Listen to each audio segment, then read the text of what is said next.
포트폴리오 10배를 향한 기초강의 1강에서는 우선 주식의 기본에 대해서 다뤄볼 거고, 포트폴리오를 구성하는 방법, 언제 매매를 해야 되는지, 기본적인 차트 분석, 그리고 2026년의 비전에 대해서 다뤄볼 겁니다. 우선 주식의 본질은 사업권에 있습니다. 주식은 단순한 종이 쪼가리가 아니죠. 사고 파는 도박칩이 아닙니다. 주식의 회사의 주인이 되는 건데, 이제 테슬라를 가지고 있지 않아도 일론 머스크가 하고 있는 비즈니스에 동참을 하는 거고, 엔비디아 주식을 가지고 있으면 GPU를 직접 만들지 않아도 엔비디아를 통해서 만들고 그 성장을 같이 해가는 겁니다. 그리고 미국 테크 기업들이 굉장한 이유가 뭐냐면, 월마트나 전통기업 같은 경우는 매장을 만들어야 되죠. 그래서 물리적인 제약이 있는데, 빅테크는 소프트웨어를 통해서 전 세계 판매를 할 수 있습니다. 그래서 이 확장성이 엄청나요. 무한대라고 볼 수도 있죠. 그래서 일론 머스크가 항상 제시하는 게 이 확장성, 먼저 FSD를 잘 만들어 놓으면 자율주행을 빠르게 확장시킬 수 있다. 그래서 이 IT 기업들이 굉장히 높게 가치를 평가쳐주는 겁니다. 전 세계 시가총액 중에서 탑 10이 엔비디아, 구글, 애플, 마이크로소프트, 아마존, 메타, 브로드컴 이렇게 기술주들이고, 그 다음이 사우디 아람코 등 있습니다. 그래서 이 기술주들이 확장성이 엄청나고, 그래서 높게 가치 평가를 쳐줍니다. 그리고 주식을 하는 이유가 이 자산 가치가 복리로 늘게 되어 있죠. 2016년 10년 전에 1억 원을 S&P 500에 투자했으면 4.5억이 되어 있습니다. 반면에 현금을 들고 있으면 75,000원으로 가치가 내려가 있죠. 2026년 포트폴리오 전략은 5대 3대 2로 만들 수 있습니다. 50%는 절대 침몰하지 않는 항공모함 S&P로 구성을 할 수 있고요. 여기서 나스닥 100이나 이런 다른 지수로 넣는 게 어떠냐라는 분도 있는데, 이 나스닥으로 들어가게 되면 이 나중에 30%도 IT 기업들로 대부분 넣을 건데, 너무 기술주에 몰입되어 버리게 됩니다. 그래서 핵심은 다각화를 하면서 이제 성장성을 찾는 건데, 그래서 다양하게 들어있는 이 S&P 50%로 넣어서 이제 절대 침몰하지 않는 항공모함을 만들어 놓는 겁니다. 그 다음 30%는 수익을 폭발시키는 전투기, 미래 혁신 성장주, AI, 로봇, 암호화폐 등 2026년 주도주를 선점해서 이제 공격적으로 수익을 노릴 거고요. 그리고 20%는 위기를 기회로 만드는 스나이퍼 같은 겁니다. 시장 공포시 10% 20% 하락했을 때 저가 미수를 위한 필수 자산이고요. 우선 50%는 침몰하지 않는 항공모함입니다. 역할은 심리적 방파제 역할을 할 수 있고요. 이 주식시장이라는 전쟁에서 전투기가 마음껏 돌아다니려면 언제든 돌아올 수 있는 든든한 항공모함이 필요합니다. 이제 장점은 공격적인 투자가 가능해져요. 자산의 50%가 S&P에 안전하게 지켜지고 있기 때문에 나머지 자금으로 과감하고 공격적인 투자가 가능해집니다. 개별 기업들은 예를 들어서 테슬라와 엔비디아 같은 경우 고점에서 50% 떨어지는 게 가능하죠. 하지만 시장 전체 S&P 500으로 봤을 때는 그럴 가능성이 굉장히 적습니다. 그래서 이 50%는 연 1회 리밸런싱을 할 수 있고요. 수익이 많이 난 구간을 다시 5대 3대 2로 맞추는 작업을 분기별로 할 수도 있고 연간으로 할 수도 있고요. 대표적인 ETF는 VOO 그리고 SPY입니다. 그리고 30%는 수익을 폭발시키는 전투기 역할을 할 겁니다. 이제 AI가 화면 밖으로 나오게 될 거고요. 인프라에서 서비스로 본격적으로 전환을 하고 피지컬 AI, 로봇 쪽으로나 헬스케어 쪽으로나 이 AI에 대한 수요가 굉장히 폭발적으로 상승할 수 있습니다. 아까 전에 얘기한 기술주들의 확장성을 이 AI에 접목시키는 겁니다. 트럼프가 계속 밀고 있는 쪽이 제조업 쪽이죠. 제조업의 로보틱스를 통해서 노동력 부족 그리고 규제를 완화하면서 이런 미래 성장주들의 트럼프 행정부가 박차를 가하고 있습니다. 암호화폐도 최근에 많이 떨어졌었죠. 정부 셧다운으로 그리고 법안 통과가 계속 지연이 되면서 하락을 하고 있는데, 이제 암호화폐 섹터도 각광을 받을 때 폭발적인 수익을 이 30% 포트폴리오 안에 넣을 수 있습니다. 그래서 이 모든 것들이 전력이 필요해요. 암호화폐 채굴도 전력이 필요하고 AI 섹터도 전력이 필요한데, 이 데이터 센터 전력 그리고 에너지 인프라 이 전력 관련주를 주시해 볼 수 있고, 그리고 로보틱스 ETF 쪽은 지금 산업이 많이 활성화되지 않아서 기업들은 별로 없지만 이 BOTC ETF라고 나름 구성 종목이 괜찮은 로봇 ETF도 있습니다. 자, 그리고 나머지 20%는 위기를 기회로 만드는 스나이퍼 역할을 할 건데 S&P 500 기준으로 고점에서 10% 떨어지면 이 조종장이라고 부릅니다. 그때 현금의 50%를 투입, 그리고 20% 떨어지면 하락장이라고 부릅니다. 그래서 그때 나머지 전량을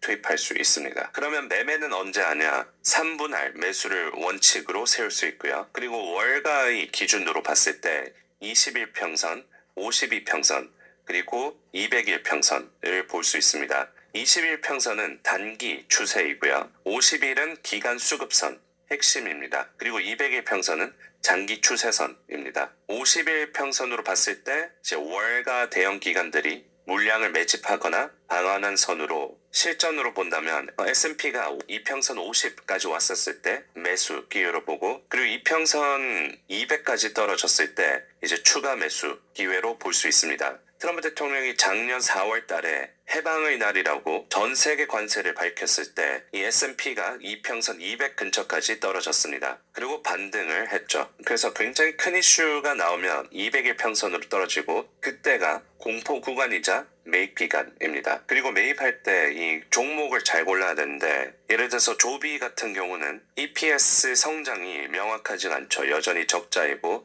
매출 성장세도 딱히 트렌드가 보이진 않습니다. 하지만 유상증자를 계속 이렇게 하고 있죠. 최근에도 유상증자를 하고 주가가 크게 하락했습니다. 그래서 방금 실전을 적용해보면 이제 200일 평선 근처, $9 근처까지 오면 거기가 매집할 수 있는 구간이 되겠죠. 반면에 애플 같은 경우는 이 EPS 성장이 꾸준하죠. 매출 성장성도 꾸준하고 자사주 매입도 꾸준히 하고 있습니다. 그러면 이렇게 주가가 계속 성장하죠. 이런 종목을 찾아야 됩니다. 매출 성장이 뚜렷하게 상승하고 자사주 매입을 하지 않아도 이렇게 매출이랑 EPS가 꾸준히 올라가주면 좋은 주식입니다. 그래서 세 단계로 차트를 분석해 볼 수 있습니다. 우선 월봉을 보면 거시경제 전체적인 사이클을 파악할 수 있어요. 주봉으로 보면 이제 월가가 어느 구간을 보는지, 예를 들어서 이번 주는 추세가 꺾였구나, 아니면 이번 주는 추세가 꺾이는 추세가 끝나서 상승으로 돌아가는구나, 그렇게 파악할 수 있고, 일봉은 이제 방아쇠를 당기는 그 순간입니다. 이제 진입과 청산을 하는 구간이고요. 나스닥 월봉으로 봤을 때 2023년부터 주가가 오른 게 보이죠. 이게 AI 붐 시대입니다. 2022년부터 주가가 1년 동안 2023년까지 빠졌었는데, 이때는 금리 인상 시기고요. 2000년부터 2022년까지 상승한 것은 코로나 바이러스 때 금리 인하 그리고 유동성을 연준에서 뿌릴 때였고요. 그래서 이렇게 전체적인 사이클을 확인해 볼 수 있죠. 그리고 주봉으로 볼 때는 이제 추세가 약간씩 꺾이고 있는 걸 확인해 볼 수 있죠. 그래서 만약에 다음 주에 주봉이 이렇게 크게 내려와 있다면 이제 강세장이 끝나가는 건가? 라고 확인을 해볼 수 있죠. 그리고 일봉을 보면서 아까 주봉이 크게 떨어졌다면 이제 일봉을 보면서 상대적으로 지금 어느 정도 빠졌는지 확인하고 이제 방아쇠를 당기는 겁니다. 그래서 매수와 매도를 그때 할 수 있습니다. 그리고 공포 탐욕 지수 보는 것도 좋아요.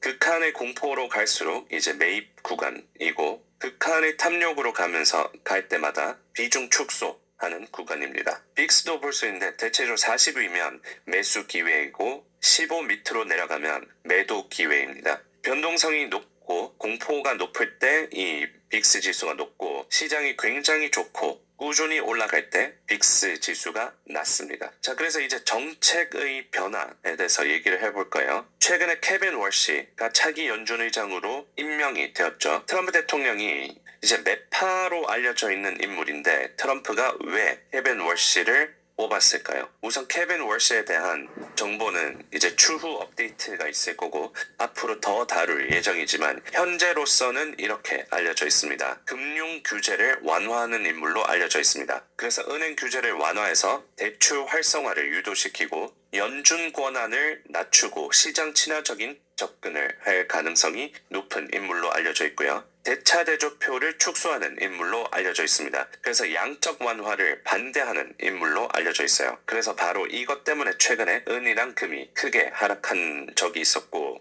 시장도 약간 출렁이었던 게 이것 때문입니다. 그리고 공급 중시 경제학을 강조하는데 생산성 붐, 이제 공급이 크게 증가해서 인플레이션이 낮아질 것이다 라고 내러티브를 가지고 있습니다. 그래서 케빈 월시가 2006년부터 2011년까지 연준 이사로 있었고, 조지 워싱턴 부시 공화당 대통령 때 케빈 월시가 연준 이사로 지명이 되었습니다. 그리고 35살로 가장 젊은 이사로 인준이 되었고요. 2008년도 금융위기 때문에 연준이 긴급적으로 완화를 할 때 이 인플레이션에 대한 우려를 표명했습니다. 그리고 2009년에는 더 매파적으로 변했습니다. 오바마 민주당 정권이 되고 난 뒤로 벤 버네키 연준 의장이 대규모 양적 완화를 당시 기준으로 전례가 없는 정도로 엄청나게 크게 할 때 반대표를 던졌고요. 결국 연준 이사를 그만두었습니다. 하지만 최근에는 좀 변화가 있었는데 이제 트럼프의 기조에 맞춰서 논리를 수정한 걸 확인해 볼 수가 있어요. 최근에 월시가 작성한 기사들을 보면 미국이 이 생산성 붐을 맞이할 거고 공급이 늘어날 거기 때문에 금리 인하를 해도 인플레이션이 발생하지 않는다고 주장해 왔습니다. 그래서 케빈 월시 차기 연준의장 후보에 대해서는 이렇게 요약을 해볼 수가 있어요. 금융 규제를 완화해서 시장을 더 활성하게 하는 연준 이사로 알려져 있고, 연준이 채권을 보유하는 것을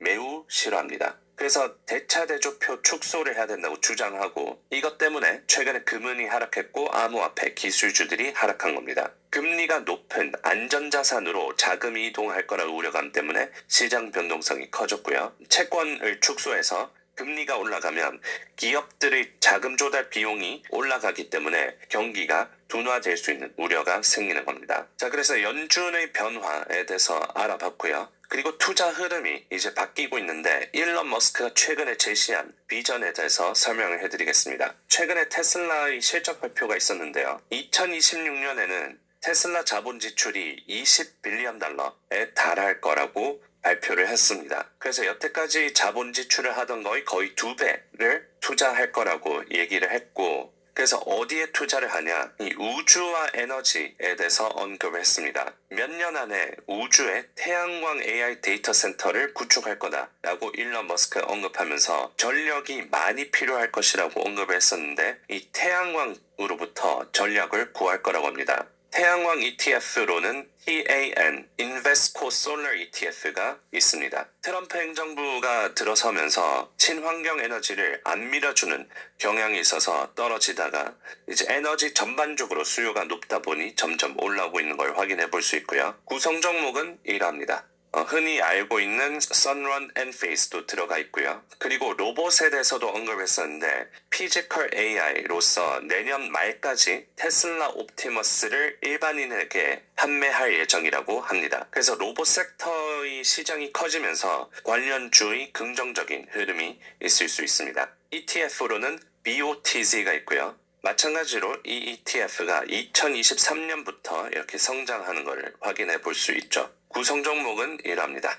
아직 IPO한 회사들이 별로 없기 때문에 구성 종목이 아주 다양하지는 않습니다. 추후 더 나은 ETF나 관심을 가지만한 종목이 있으면 알려드리겠습니다. 자, 그래서 핵심은 AI 인프라, 로보틱스, 그리고 에너지이고요. 이제 차기 연준의장 후보가 결정이 되면서 이제 굉장히 거시경제로 큰 물결의 변화가 있었습니다. 자, 그래서 오늘 강의를 요약해보자면 이 주식이 뭔지에 대해서 간단히 알아봤고, 포트폴리오 구성하는 방법 5대 3대 2, 50%는 S&P, 30%는 미래 혁신 성장주, 그리고 20%는 현금으로 구성을 할 수 있고, 매매를 할 때는 주봉으로 보는 게 좋습니다. 월봉으로 전체적인 거시경제를 보고 주봉으로 계획을 짜고 일봉으로 진입을 하거나 청산을 하거나 할 수 있고요. 그리고 최근에 차기 연준의장이 임명이 되면서 큰 물결의 변화가 있는데, 아직은 이 케빈 월시에 대해서 정보가 많이 나온 게 없습니다. 추후 전달해드릴 거고,